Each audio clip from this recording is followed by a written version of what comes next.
Bote lisusu bandeko nanga, bino bandeko oyangai, masolo na député ya mukolo mwalelo, tokomi le 1er mars, sans esili, sans ya février sili, Saint-Valentin, na ba Valentine, eleki, mais itiki ba impact visible.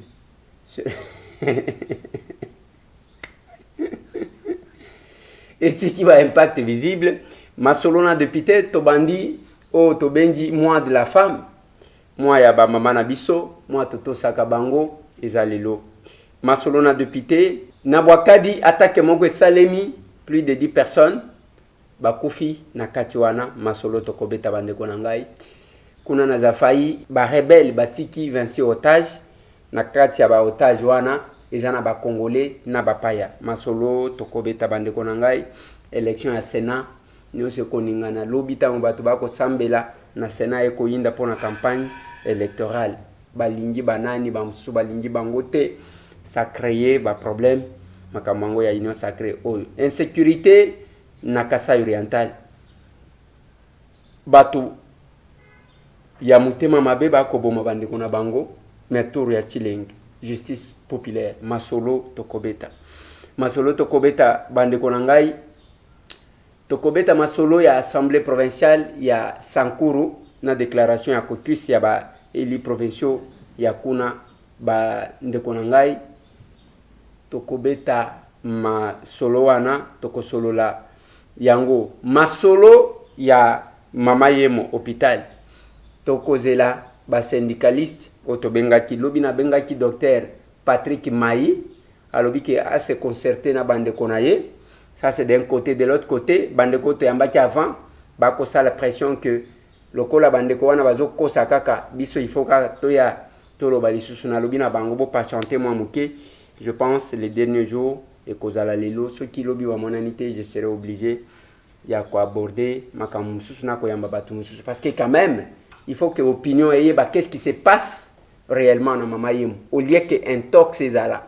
Masolo na député bandeko na ngai nakoya ko aborder une question importante, question to ko aborder eza dossier ya mbongo ya projet moko ya makasi basalaka pona le Kasai, projet ya renforcement ya infrastructure socio-économique to ko beta masolo bande ko ngai parce que 146 millions de dollars pona ko sala et kenda wapi eza sous tutelle ya ministère ya développement rural. Masolo bande konangai. Mais avant to banda masolo yango to beta masolo na onyonso to uti ko yebisa bino bandeko. To lingi nde to présenter les condoléances les plus attristées nande konabiso, notre ami, notre frère Jano Kabuya qui a perdu son père. Son père est décédé ici à Kinshasa. Les nazotangela bino communiqué na bango. La famille Ntita Mbaya a la profonde douleur de vous annoncer les décès de leur fils, papa, frère, grand-père, oncle, Jean-Baptiste Kabuya Moujani, Loaba, survenu des suites d'une courte maladie le 27 février 2021. Le deuil se tient à Kinshasa, résidence familiale, avenue Ring 3, numéro 4, quartier Joli Park. Ma campagne contact, plus 243 822 770 704 plus 243 822 770 704 Waneza pona matanga à Bruxelles et sur Salars Boss 9300 lundi et mardi 1er et 2 donc les lots na lobby mars de 17h à 21h, compte tenu de la crise sanitaire, prière de bien vouloir prendre contact au numéro suivant. Plus 32 pour Nabao Bazakuna, plus 32 47 367 60 85 afin d'annoncer votre arrivée. Merci. Donc, c'est les papas de notre ami et frère Jano Kabuya, il est parti. Mes condoléances à Jano et courage. Et mes condoléances aussi à toute la famille. Naye, Ezamokili, yango nayebisaka bino mikolo nyonso ke ozala mulai ozala mukuse, ozala pembe ozala mwindo, ozala mutu wa mbongo ozala mobola, ozala munene ozala muke, ozala otanga ozala otanga te, suka suka na biso ezaliwa. Mais yango nga nalobaka pe na bato que tant que on a encore la possibilité ya kosala quelque chose pour que bakanisa biso un jour, il faut kosala. Mokili oyo mokolo nango ezaka nzambe, bato ya makasi, ba roi, ba président ya makasi, ba mususu ba changer même mitem alobi basala ye opération balongola mutema ya kimukolo wana bazwa ya mwana muki soki akozonga zonga te. Ezanzela na biso nyonso. Yango natunaka bato okozwa manduki okeko bomandeko na yo parce que ozomona te ke yo pe okufa un jour. Okotiela ndeko na yo poison parce que yo kotika la libela na mokili. Bandeko na ngai eza mokili. Soki botali émission totiela kibino lobi. Mwana muke ya 4 ans aluki problème na mutu te. Azo wele la poste politique te. Azo wele la pelika mon entreprise te. Et le comme côté dans une société quelconque. Mais moi na wana ki. Ok. Nathalie Sakibino fois passé. Un jeune a utaki kobala. Mukolo azo totalisé 1 an ya mariage na ye akia koyi na mai. Akufi. Atiki mwasi na ye na bolenge nyonso na bébé. Na bébé. Liwa ezalaka na niveau te ya kotala ke ezakaka mutu boye na période boye. Tango zomona ke no na kosalaka bolamu na nini nasala nanu vi de konangai oyebi mukolo ba kobenga yo te. Yango na lobaka tous les jours. Ezana batu penza bazaka na mitema ya mabanga. Oya boye bango bazapaka kaka. Bazakuna te. Bango mutu ambangu mango. Eliezer makambo wana lobi eza yango te. Makambo wana lobi yango komi koluka ndenge ni. Ozo luka poste. Ndeko na ngai. Que ça soit ba poste. Que ça soit bambongo bozu ya moki. Nyonso tokotika. Ba kombo ya minene. Bakenda oyo tikala awa. Mobutu CCC bendu wazabanga. Akenda. Joseph Kasavubu akenda. Mzee Laurent Désiré Kabila akenda.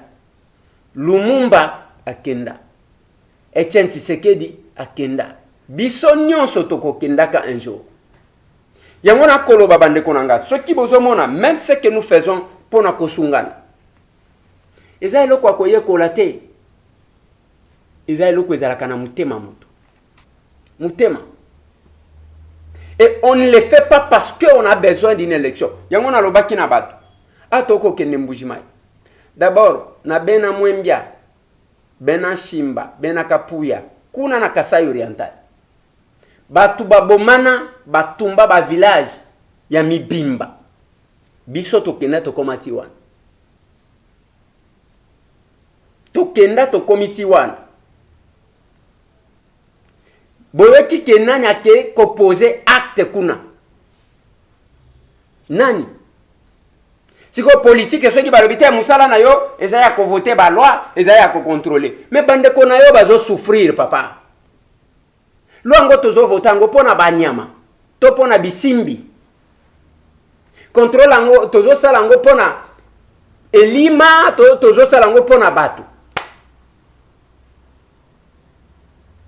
Voilà pourquoi toye bakandenge toko tambola parce que okoko sabatu lelo. Okoko sabatu lobi lobi kuna okoko sabango te bakoyeba. Masolo na député. Courage mon frère Jano. Ezanzela ya bisonyos. Mais chaque fois que tozali boso ya liwa, tomitunaka. Mokolo ngai na kokufa. Qu'est-ce que le monde va retenir? bakokanisanga sur quoi? Na eloko ya malamu na salaka to eloko ya mabe. Quelle est la référence? Quel est le nom qu'on va me donner ce jour-là? Parce que comme webi makajurwa webi mutonga kufite mais oyo azalaka koyemba wana oyo yemba nzembo boy webi mutonga kufite te omoni papa moko j'ai eu mal lobby je suis allé dans un quartier on me dit qu'il y a un monsieur qui est décédé même ba voisin na ya lupangu mutu akema tanga zate na lupangu ba wa vanda na bango balobi un bon débarras. Oui, eza mape parce que tous africains. Oko beta karate na liwa mutu, oko sepelate na liwa mutu. Mais quand même balobi que pardon. Topemi. Qu'est-ce que le monde ekolobaka pona yo soki okufi ndenge toko sala émission awa. Awa ka ndenge toko landa. Okolanda émission tozo sala. Soki okufi kombo nini bakopesa yo ndeko na ngai pesa ndeko na yo sourire pesa sourire bakokuna pe sourire basepela baumela na moki. Tout ce qu'on a trouvé tokotika batu bakowelela nalobaki na bino wana que na kete probablement nazokende nde semaine o écoute esimba te ndenge na kozala ndenge na kokende parce que il faut quand même to silisa nyongo wana ya mbujimai wa balengela bakushinta dimini comme tozolobela mbujimai tozolobela insécurité na Kasai oriental bautaji ko boma bato bautaji ko boma même muto a moto et bimisi ba problème tension les services de sécurité pesi eloko moko balobi oyo akola kisabiso bato wana tokopesa bango cadeau. On a arrêté quelques personnes, mais toujours c'est là parce que nous avons l'acte de naissance, il y a crime et il y a jugement. Bakandi batu, ils ont bao bazu cagnotte, pona ndenge ba dénoncer batu wana. Mais si kali musala ya ba juge, ba mener banquette si réellement bao bakangi za bango. Parce que mutupe ako kende kola kisa mutu. Pour bazoyer n'a problème, il faut toujours approcher l'objet pour comprendre qu'on a vrai sens nango. Koyeba en réalité les andengeni. Mais kakawana na Kasai oriental à 15 km na Chileng. Insécurité makasi. Ndenge tokolo waboyeba na Chileng batomboki. Basali o babengi justice populaire. Justice populaire wane salemi pambate parce que population balembi bakangi batu 4 batu batumbami. Bazui pneu. Il faut éviter que population comme à niveau 1. Parce que le risque na biloko wana ya justice populaire, il suffit seulement que ozala mutu mupaya ba ebite bakanjo na ba er moko boy balobi ye muyibi yeyo batumbio e koza la pep mutu mususu azala kikoleka azo utana velo na soki na kabinda soki na loja soki wapi soki na ngandajika azo kende koteka biloko na mbujimai swata uti kuna azo ya kotambola ka butu bakangiye eloko balingi batu misusu balingi peut-être ko boto la embongo baboto lié balobi ye muyibi ye yo batumbi. La justice populaire c'est compliqué parce que il n'y a aucune vérification ya kota la est-ce que zaïe to zaïete yango na conseiller ka batu ukomi na mboka mupaya tika bitambola tambola ukoya kokota na quartier moko ya mabe okotika poso masolo. Comme tozana nous na Kasai bande konangai na lignina lobela eloko. Ezana projet, j'attends réunir les éléments na koya kokotango en profondeur. Bande ko o bazana ministère il y a développement rural, même na secrétariat général bayebi likambo na lignina abordé. Ezana projet o babenga ka projet ya renforcement ya ba infrastructure socio-économique. Oyo babengaki bakomaki prise ou prize. Eza pona l'eau potable, centre de santé et école. Na 60 centre ya ex-Grand Kassai. Eza financé par là-bas, ndenge na ebisibino, et piloté par le ministère du développement rural. Alors, eloko wana ezalaki ake basala réseau ya batu bamela mai ya malamu. Basala de sorte à ce que ba école na ba centre de santé za montant 146 millions de dollars. 146 millions. Mbongo wana babimisa moi parti ya mbongo. Et Salanine, est-ce que bandeko na biso baza capable de nous expliquer ce qui se passe? On va y arriver. Tokoya, tokozonge la dossier ango en attendant parce que ils en a marché déjà ba pesaka ba 40%, ils a na ba je sais, ils a na ba béninois ba gagner marché wana, ba chinois baza côté et loko ils à côté à Yinga na banda le côté à Oasis bazwa yango. Quelle est la suite? Bandeko baza na développement rural. On va y revenir parce que comme tout bouge, tout le monde a besoin ya cause à poste de responsabilité. Tokozongela yango.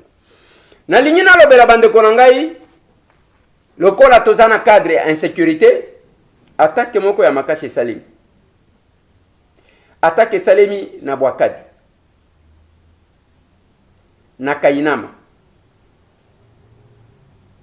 Na Kikimba. Bandeko na biso ndenge tokolo baboye Bwakadi batu bazate. Balobi za badef ezaka kanzimbo wana ya badef batake. Plus de 10 personnes bakufi. Tangu biso toko sambela lobi wana dimanche bande kona biso bakosila. L'aspect sécuritaire à l'est. Et au même moment, des batiki ba otage et pas ba rebelle mususu côté ya Ango na Zafai. Kuna bakuti na bapaya na batunini batiki ceux qui vinci otage de bao bautikotika.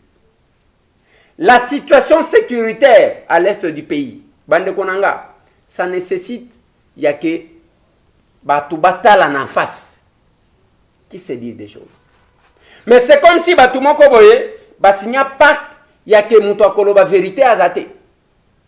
Il faut to bombaka makamuna biso, chacun se retrouve à sa manière. Mais bande konabino nde bazo kufati. Qui tue à l'est du pays? Est-ce que za bapaya? Est-ce que za biso moko ba congolais tozali ko bomana entre biso? Et pour quel intérêt? Ce que za bapaya, nani azo faciliter bango. Bapaya ngo baza combien par rapport à nous tous? Na ligne to réfléchir ndenge senge. Ce que za bapaya mutu bazo boma. Ce que za ba Rwandais, ba Ougandais, ba Burundais ndenge toyemba ka mikolo nyonso. Batongo wana bazo boma baza combien par rapport na biso? Et nani azo faciliter bango parce que tangu bayaka bafanda kana bandaku bandaku wana eza bandaku na bango ou bien za bandaku na biso moko nde tolojaka bango na sima nango babomi biso. Et c'est la question oh tozo mituna banani bazo boma l'est tolobi soki tolobi eza bapaya banani bazo kotisa bango. Banani bazoko tsaba. Soki eza bapaya wana. Banani bakola kisaka bango nzela. Soki eza bapaya te. Eza biso moko nde tozobomana. Pour quel intérêt? Obomi bandeko na yo allez en complicité bosali botimboli ba minéré bokamati yango bokeko tikela ba Rwandais bango basali usine ya raffinerie bakomi ko développer mboka na bango malamu biso to tikali na poubelle. Si le sang des Congolais pouvait bouger. Yango na koyebisaka batu mikolo nyonso. Nous avons un chef de l'État qui a manifesté la volonté ya kosala quelque chose. Pourquoi on ne peut pas? On ne peut pas faire quelque chose. Pourquoi tokoti kosala le côté? Pourquoi tokoki kosunga na te pour la République? Eza kosunga chef de l'État te. Eza ya keto sauver mboka na biso totalana. Mais nous nous comportons en ndenge ya bien te. Bao bakenda ba front bao bazala ba soda. Ba témoignage tozo eza ndenge nini? Ce qui les affaiblissait eza yake ba saligné bazo kende. Mais bandeko na bango baza sim. Tango bazo avancer wana bakoyoka bao baza sim wana ba fongoli manduki babandi ko beta bango masasi. La complicité à tous les niveaux. Et la situation restait comme telle à l'est du pays. Trop d'implications. Mais kuna batunde kozwa mbongo yango bakokundaka mutu na mbongo te. J'ai même vu les gens avoir le courage. Il y a qu'à critiquer, qu'à profiter. Tellement que les gens ratent souvent l'occasion de se taire. Oh Félix, alors qui va s'impliquer personnellement? Pour Nanina s'impliquer, Bazou Yango. Mais ils ont oublié que le même Félix est là à parler avant sur la situation de l'Est. Jusqu'à aller au-delà, que ceux qui ponnent à Okufa na Okufa.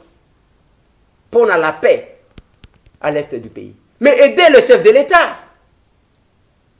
Mais s'il disait ça, Awa Tangu, ambassadeur Wana Koufi, que ceux qui ponnent à Okufa na Okufa, le quoi la baboumi ambassadeur. Bolinga ebo profiter makasi.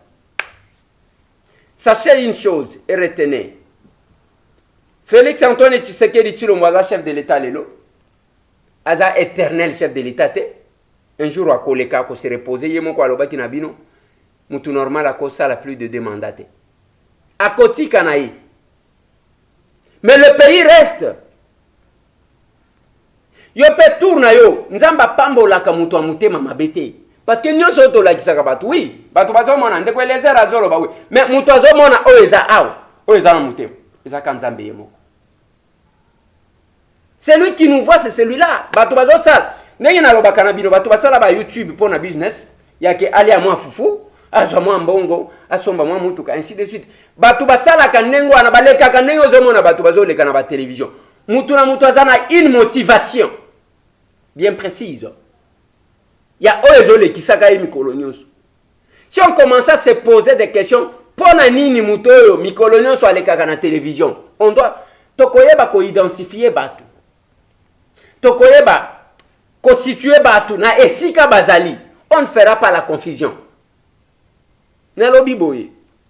Ce qui toko bandaka kotuna, oyo tango tambola azokende. Quelle est la motivation? Qu'est-ce qui se cache derrière? Est-ce que ça a bolingo yamboka? Est-ce que ça parce que alingi bande qu'on a changé? Est-ce que parce que ce n'est pas parce que est-ce que alingi eza pona alingi akoma mutubo? Na lingi to kanaka. Na lingi to kanaka. Ce qui te yokani nengo ana to ko évoluer malamu. Ya onga na lobaka na bino en toute humilité. Sans orgueil. Nalobaka na batu soki olingi olanda makambu ya sérieux. Kende ko s'abonner epana biso. Okoti na YouTube. Okomi ndeko Eliezer Tokokoma. Au fini Sika Rouge. Au fini Ngonga. Chaque fois okozwa ba émission moko eko éclairer yo atamuke. Po nyonso la plupart ya makambu to lobaka. Ekomaka. Nazo koma na makambu ya gouvernement. Na lobaki les gens ne m'ont pas écouté. Constitution et gouvernement en gestation. La semaine passée, c'était Eliezer Alobi, Eliezer Alobi, Eliezer Alobi. Je vais y arriver. Tozakaba flatteur te, tozakaba menteur te. Nakova nakaka boite, na leki na télévision, na bani koko sabatu, na ebité. Qu'est-ce que je vais gagner? C'est compliqué. Toko comme ici quand. Mais ceux qui ont à Kinshasa, aux ana TNT landa télévision na biso tokomi wapi télévision. Na TNT tellement que ils ont respecté tes canaux sur 62 mais R moko gozo mususo 118. Il faut que même ceux qui il faut qu'on reprogramme. Masolo na député bande konanga na lignina lobela makambo Sankuru. Chaque fois que tozo lobela ba makambo on essaie d'expliquer aux gens où ils allaient au Salem. Naloba na bino que c'est tout Congolais. Tangu basalaka, nous, ressortissants de Sankuru, disons merci au chef de l'État. Soki oyo basalaka nous wana, asalaka na cadre ya musala na ye, kokanisa isika uta.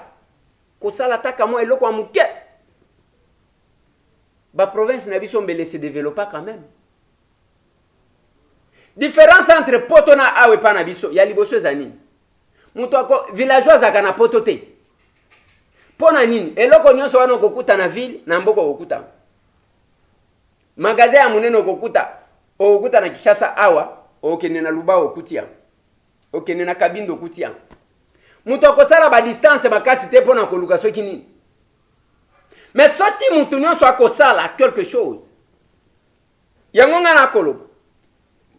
Nyonso ezo salema, oui. Matata a volé ndenge bazoloba. Et pas IGF. Wan eza musala na ye. IGF qui fait son travail bien.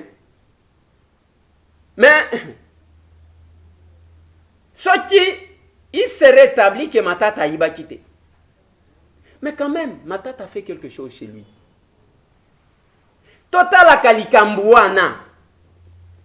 Wana kolobande kwa leze yo zali kwa encourager muyibi, yo zali kwa encourager Matata tellement que na mutu abatozaka basombi. J'encourage le travail de l'IGF. On a lobby na bino que aux âmes bien nées. Moussala IGF sali que azui dans moins de 6 mois. To doubler la recette, quelle que soit la pandémie. C'est ce qu'on n'a pas dit aux gens. Grâce à IGF, parce que bato babandi ko banga mbongo à l'État.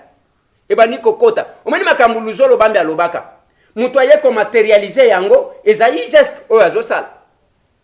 To doubler la recette, quelle que soit la pandémie. Raison à la pandémie. Naloba na bino, ba ministère, nenge bomonaki, ba membre ya gouvernement news. Bazwaki même gratification, en dehors ya paiement na ba. Bazwi gratification, bazwi ba frais de fonctionnement. Ba lukaki ko lukako, banda kokosa batunga na lobite, hein? Bozwaki. Bazwaki. Et ça, grâce à la vigilance, na musala ya makasi, inspection générale ya finance ba kosala. Mais de l'autre côté, bande konangai, on a connu des gens awa. Mutu avandi.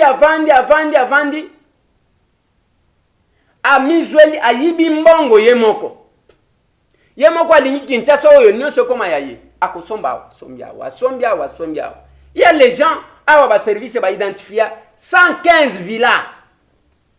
115 villas. À côté du gouvernement, donc, à son 115 villas, bande konangai. Mais si nous voyons ce monsieur Matata, admettons, ce qui est comique, à Iba Kite, à Salaki n'a pas partenaire, na Yenenge, Yemokwa Kolo. Quand même, Kindouana,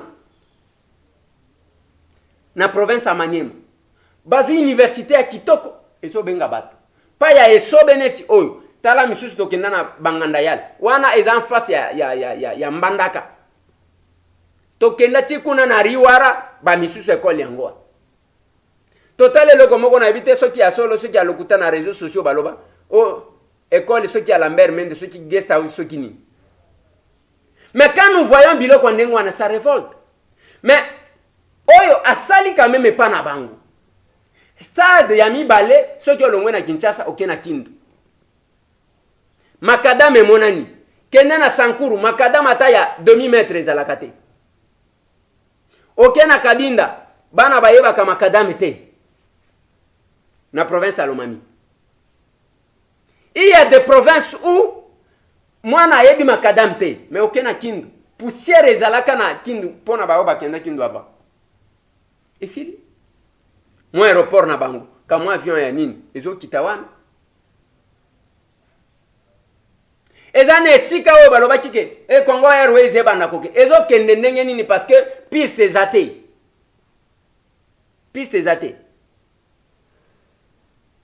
mais tout ce que nous avons vu yango na tali si bino na province ya Sankuru assemblée provinciale mwana na mwana mema kiti na yo na lipeka avec tout ce qu'il y a eu comme autorité, ba konzinyo so bazwa ba honneur. Sankuru etana. Nathalie Sabino, couveze ya Sankuru. Nathalie Sabino, assemblée provinciale ya Sankuru. Nathalie Sabino eta ya ba hôpitaux ya Sankuru. Et l'autre mon côté. Kende na lo jango wana. Nzela moko wana ozokuta. Nazo ebisa bino zelo moko akosakana te. Bino nyonso bozalaki na Kabila. Matata azalaki na Kabila. Lambert Mende azalaki na Kabila. Moïse Kanga azalaki na Kabila. Sheo Kitundu azalaki na Kabila. Nani mususu? Bino nyonso ndenge bozawana. Ndenge nini makadame kote ata makadame bana bamona ata makadame ata na loja wana kamwa nzela moko wa. Et c'est la même chose que j'ai dit pour la province à Lomami. Oh moni batu bakomika ba spécialiste ya kofinga batu. Ya kofinga bassesse. Bassesse. Une province ya sous-traitance. Parce que côté kuna yampanya mutomwe koma na Sankuru. Même ceux qui sont à côté na bino, il y a qui sale manini bato ekoya et pas na bino te ça va passer quelque part. Côté ambujima yo ceux qui batte ka barrière que muto akota te. Piste ya avion ekita ezate. Train denge tozolo ba we train ya kalisusu te. Comment vous allez vivre?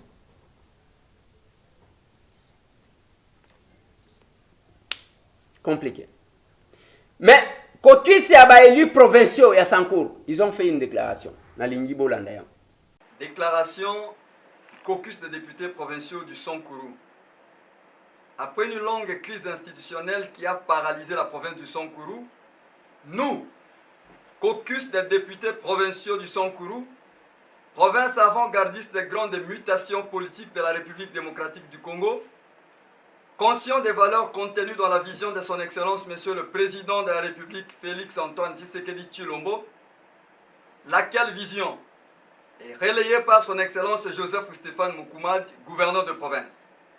Par cette occasion, nous réitérons notre soutien indéfectible au Président de la République pour son projet de développement de la République démocratique du Congo qui se résume dans le peuple d'abord. En plus, nous protestons contre toute velléité politicienne tendant à ressusciter la crise institutionnelle et à instrumentaliser les institutions provinciales. Au vu de la précarité et des conditions de vie de nos populations, nous sollicitons l'implication personnelle du président de la République, chef de l'État, pour impulser le développement de notre province. Enfin, nous lui adressons nos sincères félicitations à l'occasion de la désignation par ce père comme président en exercice de l'Union africaine et lui souhaitons un fructueux mandat. Que vive la province du Sankuru, que Dieu bénisse la République démocratique du Congo. Nous vous remercions. Pour la déclaration, honorable Justin Omokala Wemambolo, honorable Dambo Onaimbi José, honorable José Lumu Akutu, honorable Ilunga Wailunga Francis, honorable Ilunga Kitenge Pius, honorable Edingo Benedingo Emmanuel, honorable Emanju Embo Kilo Thérèse, honorable Esaïe Lokuntumba Kalondo, honorable Ekondo Lambe Victor, honorable Bernard Koso Lokakao, honorable Philippe Njonjo, honorable Ongenge Pongo Emmanuel, honorable Joseph Alengo, honorable Oyanganji Dimanja Berthold, honorable Matunda Kassamba Armand, honorable Daniel Omalusambo. Nous vous remercions. Voilà. Wana raison bandi kozonga ya ke koswana.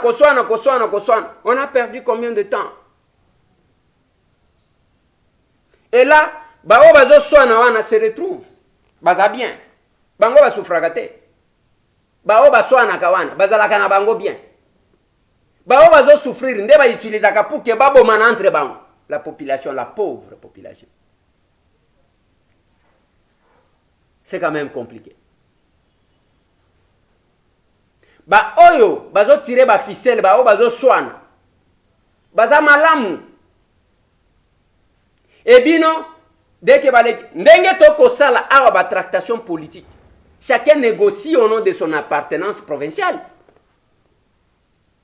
Oh, la géopolitique, la représentativité, il faut tous à la boue. Mais tant que vous connaissez yo, est-ce que vous reconnaissez ici quand zéro. Tu as aussi le mandat. Yo mieux vaut que négocier mandat qu'on a poto, ndako ngo fanda kango 2 mois tel, mais au futa ka ba taxe nyonso, au futa ka mai, au futa ka courant, au futa ka chauffage, au futa ka nyonso zo futa kuna. Yo moko vanda ka 2 mois tel. Mais awa et pas na bio. Na mboka wana ozali ko négocier. Nous les ressortissants de boy. Nazo quand même ba jeune, il ne faut pas manipuler kabino. Tangu na loba kibino, na loba kanabino une chose. Botika ka ba sentiment. Tshisekedi abanda politique à quel âge? À quel âge il a occupé des fonctions? Lumumba à quel âge? Kasavubu à quel âge? Botala nenge basala ba makambu. Yo sho komita tamu kolo le quand même âge ya ba Lumumba babal. Wana Lumumba acha sali même politique akufina kokufa. Ozomi benga ka jeune, nous jeunes. Et là comment côté bazo manipula kayo. Nous jeunes ressortissants de bon nous soutenons. Mais attendez. Quand est-ce que vous allez prendre conscience bande konanga? Un jour na lobaki na bino ke na lotaki. Na moni ba jeune a peu perdre ko sala déclaration contre. Ba to bandi makite. Lelo ça s'est fait. Lobi dimanche ba sanganite. Ba poni ngalasi balobi kimono oyo topesaka shadari topesi yo. Tous les sportifs. Et bas sportifs wana pour la plupart ce sont eux qu'on manipulait. Et je leur disais bande konanga bazotinda bino boko makaba ba porteur ya basak na bino, on vous expose pour rien. Oyo ya mandefu oyo tika ki mandefu pona ko copier pour que Kabila sepela na ye comme on est nani oyo azana prison. Henri Magie azakuna qui parle encore de lui. Lelo ba kei ko senga kimono ya ba sportif o ba pesa ka shadari. Je vous avais dit ça avant. Ba o ba yoka kate ba tikala kina boule bazo zela biso na polémique. Quand une jeunesse n'est pas consciente, c'est plus grave. On va la manipuler. Jeunesse en jeunesse. Nalobia, Tshisekedi a occupé ma fonction, il avait quel âge? Mobutu a occupé les fonctions, il avait quel âge? Joseph Kasavubu a occupé les premières fonctions, il avait quel âge? Lumumba avait quel âge? Tous ces gens-là. Yo tata mobimba, ocho le kaba âge wana, okomi kocha ba teinture, ba noir na mandefu, na muto o jeune. C'est quoi cette histoire-là? C'est quoi ça? Bozaka jeune. Nous la jeunesse ya Nord Ubani, nous la jeunesse ya Sud Ubani, nous la jeunesse de Kasai, nous la jeunesse. C'est quoi ça? Oh la jeunesse de la province orientale. C'est quoi cette histoire-là? C'est quoi ça? Vous ne prenez pas conscience. Okomi tu na teke, âge oyo ngana komi. Tshisekedi à cet âge. Azalaki a occupé combien de fonctions? Combien de postes?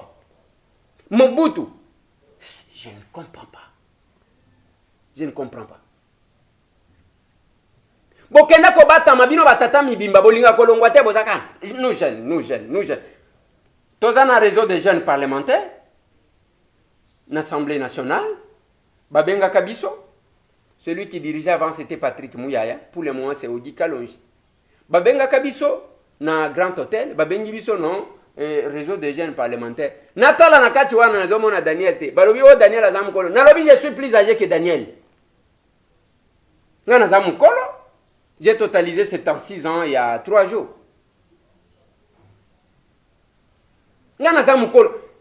Plus c'est bozo wele la kimwana, plus c'est boko sala ke le côté. Parce que même nanini baloba ke mwana soki azana mwana mke, nyonso basala ka pona ye. On a besoin des jeunes révolutionnaires. Pas les jeunes porteurs de sacs. C'est quand même compliqué. Awa tangu toko loba. Bande konanga. tolobaki makambo ya politique ba tractation. Tango kaka nalobi que bobo sanate ba révolutionnaire parce que la révolution est parlementaire. Talabato Eliezer azoluka poste yo Eliezer oh yango nalobi ata soki naluki poste où est le problème? Siko nazoluka poste ngamoko wana kozala vice premier ministre à intérieur vice premier nakozwa ba vice premier nyonso nazwi ba ministère nyonso nakomi kaka ngamoko wana vice ministre. Finalement la constitution dit ceci: le président de la République nomme le premier ministre au sein de la majorité parlementaire. Et ce qui Sama Lukonde a été nommé, la majorité parlementaire qui a été identifiée et s'est retrouvée dans l'union sacrée. Donc, le premier ministre tire son existence dans le Parlement. Mais après, il y a Botama Lokola, Melchisedek, Akoya Kakaningwan. Ce n'est pas ça. Tozana Mibeko, Tolandakata Mibeko Nabis. Na ligne Tangi Rabino et Lokomokwa. Comme ça, tu analyses, madame. Et le Koyo, et bien, les réseaux sociaux, mais na ligne, tu analyses. Bah, commis répartition de ministère après consultation du Premier ministre. 8 députés égale 1 ministre. Babandi, Yaliboso, AFDCA. Bakozwa, vice-premier ministre, Moko, ministre d'État, Moko, 2 ministres et 1 vice-ministre. Soit combien? 1, 2, 4, 5 pour la AFDCA. UDP Sezo est en deuxième position. Bakozwa, 1 vice-premier ministre, 1 ministre d'État, 1 ministre et 1 vice-ministre, soit 4. 3. ADRP, 1 vice-premier ministre, 1 ministre, 1 vice-ministre. 4. AMK, Obiso Toali, 1 ministre d'État, 1 ministre et 1 vice-ministre, soit 3. MS, 1 ministre d'État, 1 ministre et 1 vice-ministre. AABC, 1 ministre d'État et 1 vice-ministre. PPRD, 1 ministre d'État et 1 ministre. AAA, 1 ministre d'État et 1 ministre. PALU, 2 ministres. MLC, 2 ministres. UNC, 2 ministres. AAB, 2 ministres. ABCE, 1 ministre et 1 vice-ministre. ATIC, 1 ministre et 1 vice-ministre. G7, 1 ministre et 1 vice-ministre. Et RRC, 1 ministre et 1 vice-ministre. CCU, Yalambert Mende, 1 ministre. AAC, 1 ministre. AA2, 1 ministre. AR, 1 ministre. Code, 1 ministre. ACC, 1 vice-ministre. Au total, 48 membres et un gouvernement. Tous on a nous analysé ce qui est le Koana est vrai. Considérons par exemple que c'est vrai, c'est le Koana. Nalingi, faut comprendre une chose. Parce que des fois, on est compris en retard. Mais Batoupé va reconnaître en côté. Est-ce que vous trouvez normal? Lélo Awa, qu'est-ce qui va se passer? AFDCA, bazo brandir que bazana 41 députés. 41 députés wana ezalaki ya AFDC ya bati lukwebo na balié. On a gardé ça comme un tout. Mais les autres ba démembré ba katikati yango ba pandi. Bazu yi de pes ba tiango en deuxième position parce que bazu kaka ba élu ya eu de pes. Bazu ba lié. Mais AFDCA ba tiango AFDC na ba lié na ye. C'est la même chose. AMK, bazu AMK ba kati ba lié ba tiki AMK. Mais dans ces calculs, Bamsou va démembrer, même Palou, Balobi Palou a lié. Mais eloko batiki un tout, ezaka AFDC A batikan. Mais boyo kasiko. AFDC comme conséquence, baza déjà na deuxième vice-président de l'Assemblée nationale et pas na biso. Les Lobati, candidat unique, il y a Union Sacrée. Et candidat unique aussi au Sénat. Il y a à cause du Sénat comme président, il y a Sénat en remplacement, il y a Tambouement. Donc, AFDC, Bazui, tête, il y a Sénat. Bazui, deuxième vice-président, il y a Assemblée nationale. Et tout comme on a ministre, Bazui, 5 ministères. Vice-premier ministre, ministre d'État, ministre, 5, Bango Bazui Kolek. Bande Konanga. Ata ceux qui bolingi batuba lobate. UDPS qui est au pouvoir. Et ça lokola, tozongi na case de départ sous une autre forme. À part que ba force musu bakoti. UDPS wane zana pouvoir, bango UDPS bazui kaka 4. Comme ça ba kende ko kabolana ba liena ba. Parce que ali ata moko ya UDPS azakuna te. 4 postes. Donc, bazaka na chef de l'État, na 4 personnes. Au conseil de ministres, quelle est la vision qui sera défendue? Parce que ce n'est pas parce que Moutouka a commis les lots, à côté de la vision, il y a Makambu. Tout ça, l'union sacrée, oui. Mais na kati l'union sacrée, est-ce que nous avons la même vision? Ou bien Zana Batu, qu'il faut encore retravailler pour que Baza la stable? Quand je vous ai alerté, j'ai dit, Bokeba, nous allons tomber dans ma boko yaba opportuniste. Vous n'avez pas compris. Les gens se sont agités. UDPS, qui a son pouvoir, qui a son président, va se retrouver au conseil de ministres. Wanako Kabolawana, besoin on a pareil à chef de l'État. Il y a quel chef de l'État, il y a un ministère, yango. Et l'UDPS va se retrouver, même si le chef de l'État prenait le ministère régalien, les 4. Kebapé, si l'UDPS 4. Oh, il y a chef de l'État, il y a chef de l'État. Il y a chef de l'État, il y a chef de l'État. Et l'UDPS parti au pouvoir va se retrouver minoritaire dans le conseil de ministres. Quelles sont les décisions qui vont passer? C'est là que j'ai dit aux gens. Bon, à la complaisante, tu as vu que vous déposer ma candidature à battre. Vous déposer. Tu as vu. Mais vous déposer ma candidature à banani. Parce qu'au conseil des ministres, il y a le débat comme au Parlement. Il faut les gens capables de convaincre pour faire passer les idées. Mais pendant les idées balobaka, ceux qui conçoivent facilement s'expriment aisément. Et ça, il est difficile qu'on se contredise. Je vous ai dit, quand j'ai parlé, les gens ne m'ont pas cru. J'ai dit, Jean-Marc est sous pression parce qu'il était au four et au moulin. Place Azali, Azoe. Beaucoup de ceux qui ont rencontré avec Augustin Kabouya, Bakutanina, Premier ministre, Mukolo Yambaki UDPS Ali.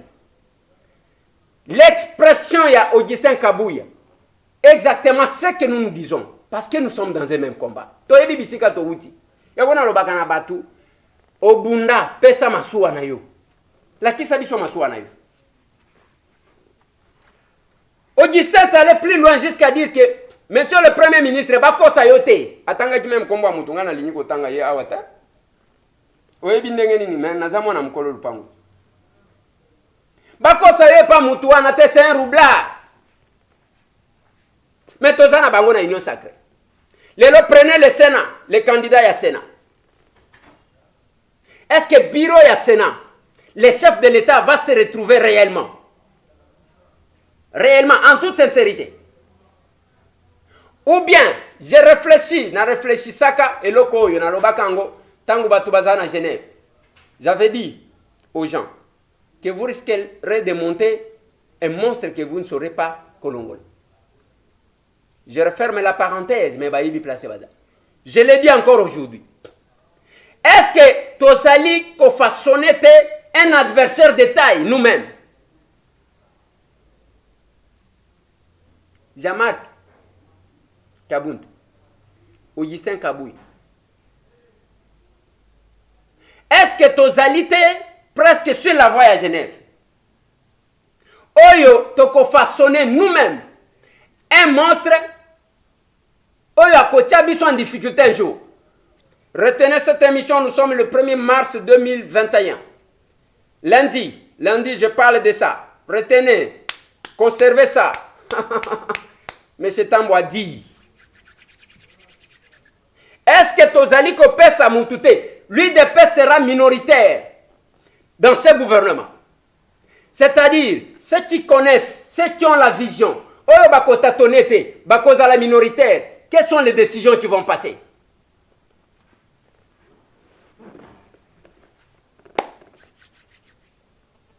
Et si kabazalaki komona ke Bemba na Katumbi bazo welila, kuna likambo ezali suta? Mais dans ce gouvernement, qui seront majoritaires? Ceux qui sont là, est-ce qu'il n'y a pas moyen de réparer avant qu'ils s'en sortent? Nalobaki Nabino, oui, la Bible dit, les ouvriers à dernière heure, bakoza la récompenser au même titre que Oyo, il y a première heure. Mais la même Bible dit, celui qui est fidèle dans des petites choses en sera dans de grandes choses. Et pouvoir angwe komi ya kosakana nango boyeneni. Nzamba sali Félix Antoine Tshisekedi Tshilombo. Après son discours, batu baseka ya 6 minutes, a vu l'effectivité du pouvoir. Et aujourd'hui, bolingi bo commettre une erreur. Et quand moi j'insiste, nalobi nabino ke là où vous envoyez les gens, bopesi bango, vous devez privilégier les révolutionnaires parlementaires. Nalobi te ke bango kaka bazala na gouvernement hein, nalobi ndengo anata. Mais un pourcentage élevé, ils ont la bango. Parce qu'ils ont cru, va comprendre. Bamso bazaki nan ko tutube, bazo enregistrer, bazo landa kuna, bazo diaboliser. Ils croyaient encore au retour, il y a Raïs 100%. Baye par opportunisme. Et bozi bo récompenser bango. Ba révolutionnaire wana botiki bango mupanzi. Oui, quelques révolutionnaires vont rester, d'ailleurs la majorité. Ceux qui ont sali même 70%. Il y a 48 membres du gouvernement. Moi, je ne suis pas d'accord avec Batubazo estimer qu'on doit garder, même taille à gouvernement, il y a 65 membres pour que tout diviser en des, je ne sais pas, salaire, pour diminuer le train de vie, tout diviser en deux, et ainsi de suite. Moi, je ne suis pas d'accord avec ça. On doit réduire le nombre, il y a des membres. Bamoussou va se retrouver, oui, va se retrouver dans l'entreprise publique. Mais ceux qui ont eu même 281 ou 251, bah signer une pétition. Le 70%, il y a 48. Et cause à la combien? Admettons, bah ceux qui 40. Au baquet. Combien va-t-il? Va-t-il 211. Donc, bah c'est majoritaire. Ils peuvent relayer la même vision. Bah qu'on travaille parce que le vote des lois pour na éviter. Et ça les makate qui ezaka député ne mutu ba votaka. Même mes lois que j'ai proposées, ceux qui veulent l'andaka Janine Mabunda, balobi batinda chango na gouvernement pour avis. On envoie na gouvernement pour que bango pe batala. Il faut qu'il y ait ce relais là. Est-ce que c'est difficile de comprendre ça? Les lois viennent aussi du gouvernement. Les projets, il y a des lois. Et où tu as un gouvernement? Et les propositions au Parlement. Il faut qu'il y ait cette interaction. Ce que j'ai dit, Jean-Marc Kabound, Augustin Kaboui, j'ai comme impression que Pongé Zozoabat, qui seront majoritaires dans le gouvernement.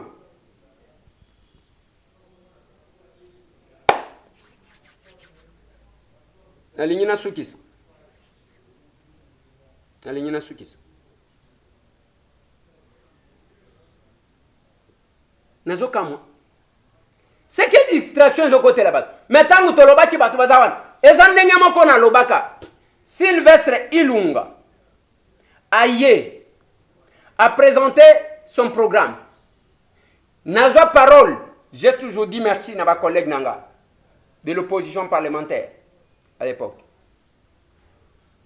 Nazwa parole na lobi aye kozoba biso. Jamais synthèse école texte de base. Namunen.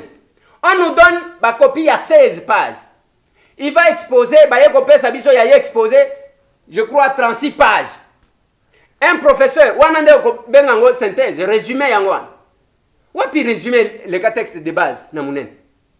nalobi azokosa biso bato mosusu bakomprena te bamosusu bakenda kuna na idps azobundisa chef de l'état e ilunga aza volonté ya chef de l'état ainsi de suite nalobi jamais kobalanaka suka suka. Heureusement quand j'avais pris cette motion pour ceux qui posent des questions yo Eliezer au Saladine, j'aimerais si mes services sont prêts de mettre cette intervention.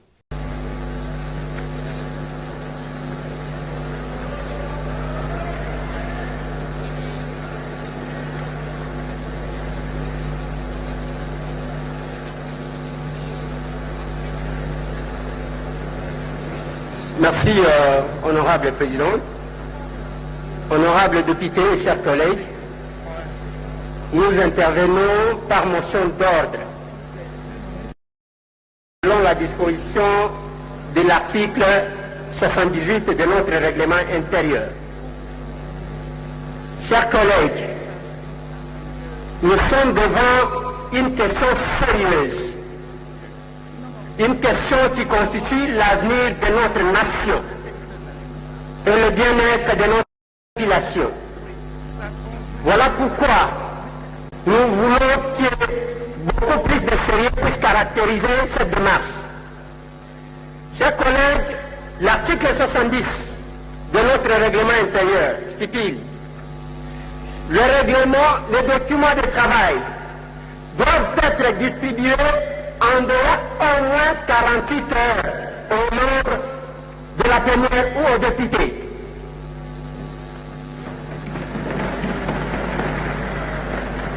Du moins s'il y a un cas d'urgence. Mes chers collègues, nous nous retrouvons devant deux documents. Heureusement, on nous a aidé avec le deuxième document. Le premier document, on a accusé réception. C'est un document officiel qui vient de notre bureau.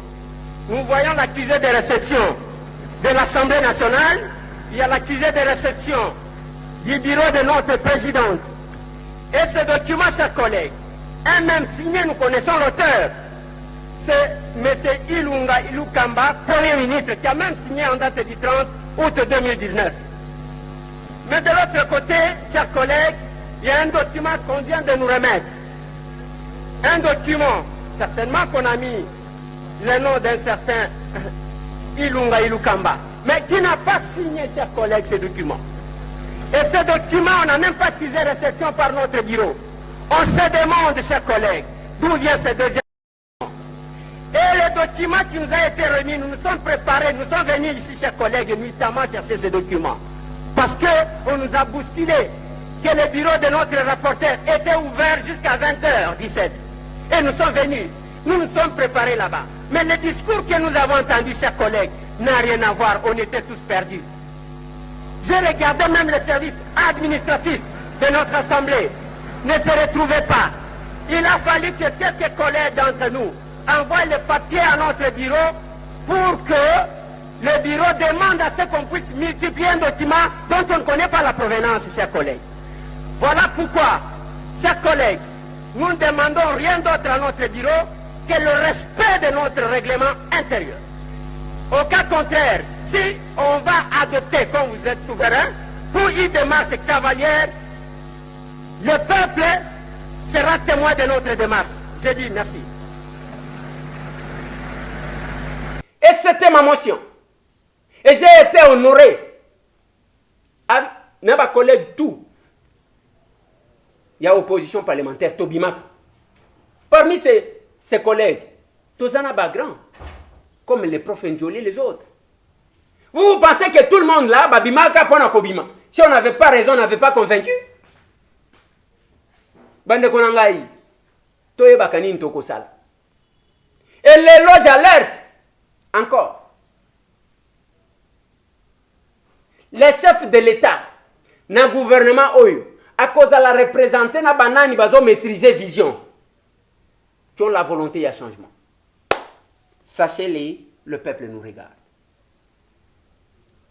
Donc, selon Barumero et Zobima, ça peut se concrétiser. L'obandenge tozali ko alerter. Donc, Moutouali Bosson a un nombre de ministres, c'est Bati Lukwebo.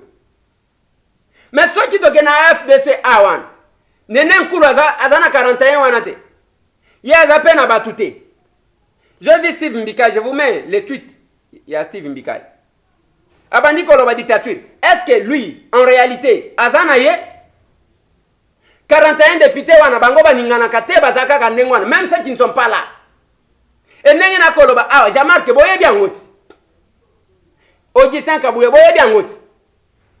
Nous allons risquer ya ko perdre ce que nous voulons. Mais sachez-le, le peuple nous attend. Bo finga lisus, bo critiquer. Boloba ke makelele ya pamba.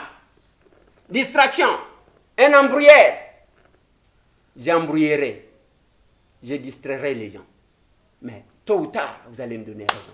Quand j'avais parlé de Sylvestre Ilunga, personne qui voulait combattre. Surtout, on va approcher à chef de l'État. Oui, tout va bien. Et souka souka.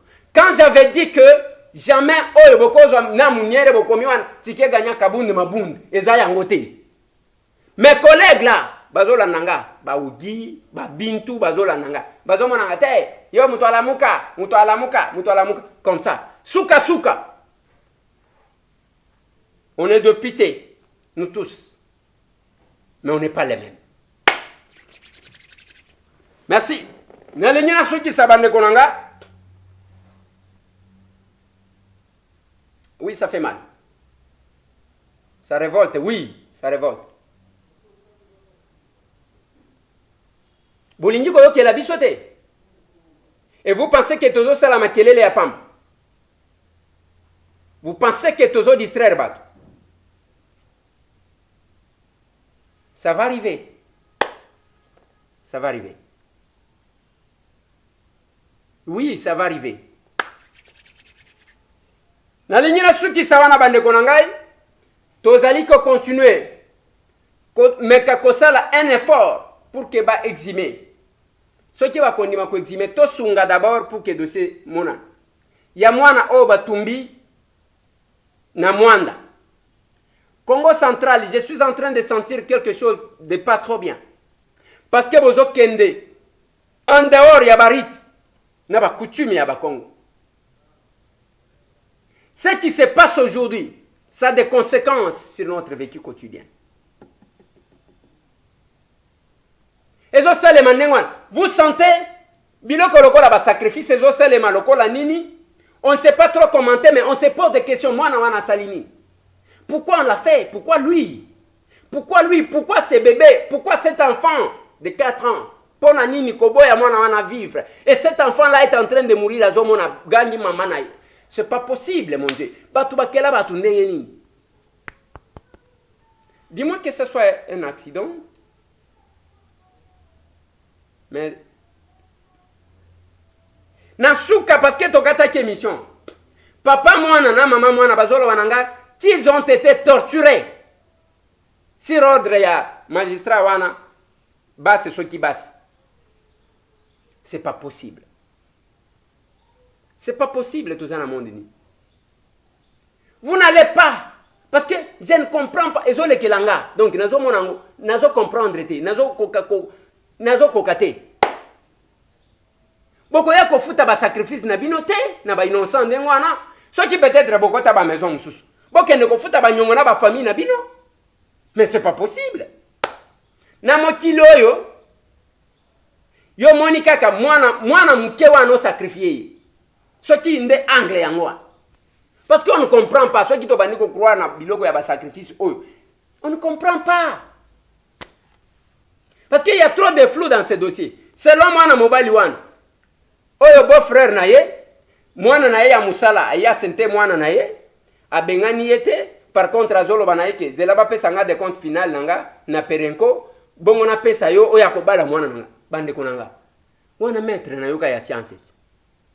Ceux qui version en les vrai. On a pensé mettre na ya science. Et puis quand chauffeur mutu kawane ko kajipe ko zala code. C'est pas possible. Bokango yango. Bande ko ya mama yemo, ba syndicaliste ba docteur Patrick Mayi, ba docteur Mankoy. Tozera ki bino lelo boyete.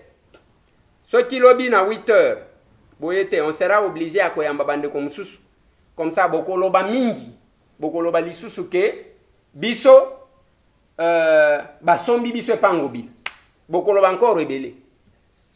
Vous êtes majoritaire.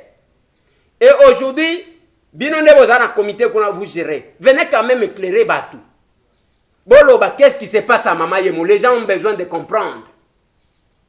Bayoka quand même na lingala, qu'est-ce qui se passe? Boza soki 10 syndicats. Boya plateau yangoyo. Ata Batou mi balé ba représenter bino pour défendre votre opinion. Toyeba la vérité. Lobby na 8h, ceux qui bayete, on sera obligé de recevoir les autres. Plus de 143, 998, 311, 332. Bande konangai, tokokuta na lobby. Mais bientôt là, vous allez nous suivre à partir de Mbujimai. Tozo bunda. Ndenge kopesa epesi, tokei, et puis tozo. Merci.